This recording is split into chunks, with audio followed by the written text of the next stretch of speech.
Uh, so greetings, everyone. I am again not solo this time, and with the gentleman that I have as a guest. I first found out about him through um, Ziploc Bloody's channel. That was back when he was bloody, of course. And I know the first thing that kind of struck me was that while he's noted for his um, um, knowledge of comics and the like, that I first became aware of him through a video where he was consoling somebody as a result of of a, for lack of a indelicate term, a dating situation, and that's when I knew that this gentleman was not just about comics, but also as well about community. And without any further ado, I'd like to introduce everybody to the Mount Vernon Kid, aka Chris. So how's it going, Chris? How's everybody doing? I'm good. I'm good.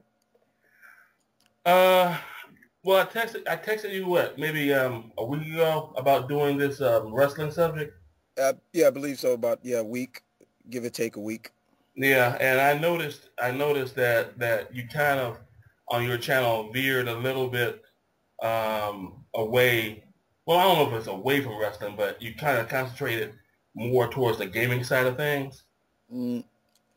Yeah, well, there's a reason why I kind of veered from one of my hobbies, wrestling, guys, is because uh, my videos were getting taken down. I guess because of some of the things me and my bro would say on there caught their eye, and they don't want to hear that in a way. So kind of depriving our right to, speech, freedom of speech in a way. Oh, well, that's definitely news. I didn't know that was going down. I know Yeah. I know that Zip and Hugo Strange was putting up something about this SOPA Act, as well as you, who Yeah. start some of your later videos with a message on the SOPA deal. hmm and mainly it would come from one company. I'm not gonna even name that company, but yeah, I guess me and my bro would say some things when we would review the various pay-per-views and things like that, and you know, I guess they didn't want to hear that in certain ways, but it's all good. I'm still a wrestling fan at best. I'm not in that bubble that a lot of people are. When I say wrestling fan, I mean wrestling as a community, not as just one company, and Right. that's the main thing about me, uh, pretty much. Yeah, I know I had started a second channel where my channel was going to be about wrestling, and I didn't pull it, but I changed it from being a wrestling channel, and the main reason was I had found somebody who was relatively, I guess, young into the wrestling verse, and he ended up getting hacked, and the person that hacked him ended up taking his channel and his name, or his YouTube name, and did his own wrestling channel. And I'm like, I don't believe this. I know that some wrestling fans can be kind of like rabbit dogs about what they like and what they don't like. But I think that was kind of like, kind of going too far. Yeah, I can understand that. Yeah, yeah. There are times the wrestling internet community can be a little harsh and a little wild, like you said, mad dogs, and get a little crazy. Mhm. Especially if you start talking about one of their favorites or something like that. And one guy that comes to my mind in particular is someone like I'll just put his name out there, John Cena. Right. There's certain people out there that love him. There's some people out there that hate him, and mainly the kids love him. And they look at us older fans at looking at us like, why do you hate him so much? And I can get into a whole roundup of why I don't hate the guy. I just hate his character in particular. It's what how Bret Hart said it once. They're too cookie cutter, and with him, they are pretty much making him out to be the next Hogan. and predominantly I wasn't as big a fan as I was to believe of Hulk Hogan. I do respect the guy for what he brought to American wrestling Mm. and putting it on that stage that it was back in the 80s. But I was never quote unquote a big Hulkamaniac, say your prayers, eat your vitamins, all that. Right. I did like him is for better or worse, but if you look at a Hogan match period, it was always one-sided to the begin with until the finish would come. And when you look at it now, wrestling now, it's like a leg drop is not going to finish off an opponent nowadays as to periodically back in the days. So you look at Cena and then you look at Hogan, you can see they're molding him into that next Hogan to begin with. I mean, a company needs a face. They do, but they're shoving him down our throats too much. They need to have him on every pay-per-view, every show. They cannot go almost one pay-per-view without having him. However, the recent pay-per-view they had, TLC, for the last pay-per-view of 2011, he was not on the show. And me and my brother were very happy to see that. We were like, oh, yes, that's great. And it was a very good pay-per-view to begin with. But, it's just a matter of sometimes, you can't shove him down our throats to say, here, this is our product, love him, respect him. No, that's not how it works with me.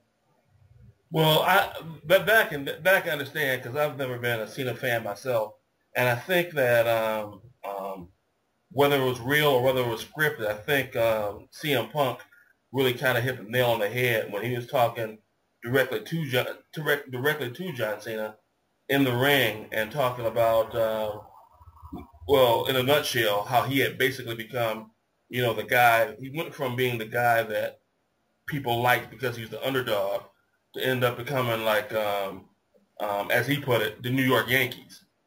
Yeah. He basically cut a work shoot on him. That's called the work shoot. It was meant to be, but it's still coming from reality wise and realism as well. Yeah, because I've never been the hugest fan of CM Punk either. I do like his kind of being out there, that kind of deal and whatnot. Hmm. But I don't know. He's all right, I guess. Yeah, a lot of people have said that they didn't really see anything special about Punk to begin with. Even his own employer even said that, but he can grow on you very closely because there are a couple of friends that I know that I work with have said, yeah, he's growing on me now. I like where they've taken him and then letting them be a little bit more freedom and expressing themselves. And I think it was Stone Cold that said it best. If they would allow their employees to be themselves, express themselves a little more, we will get more variety, and so to speak. And that's something that's missing in that company now is a little bit more variety with their wrestlers. And uh, in particular, I mean, when you look at them, there's got to be a straight villain or heel and a straight bayface or good guy. There can't be like a neutral party between one character. The most particular neutral guy in there, like I said, was Stone Cold. He never was really the good guy or the bad guy. I mean, he tried to come off when he first started in that company as he tried to be the face, the big bad guy, but people loved him for what he was doing. It was a guy. I mean, I've always said it. Like, who wouldn't want to, say fuck you to your boss and beat your boss up and get paid for it and things like that. Steve brought something very much to the plate that was a little different, and then they ran with that, and you could see where his career went from there. And then Vince started to see, okay, there are a lot of, he can use that to his advantage and give other wrestlers that. The Rock started doing it. He started getting in with The Rock. He started getting in with Triple H. He started to see that that was something that was pretty cool at the time, especially, if you grew up in that era of the Attitude Era. I can say predominantly that I grew up in terms of WWE or F, I grew up in a couple of different eras, you know, from the Federation era to the Attitude Era and so on and so forth. So I've seen it evolve from where it was back then, from the 80s to where it is now. So, you know, definitely I can see where a lot of people come from with Cena and people like that. But it's you know, that's just my opinion on that. Yeah. Let me ask you, because we'll get back to what you were saying about the Attitude Era and stuff in a bit. But let me ask you, what was it that first got you into wrestling to begin with, and then on top of that, when you first got into wrestling, after which, what kind of kept you into wrestling?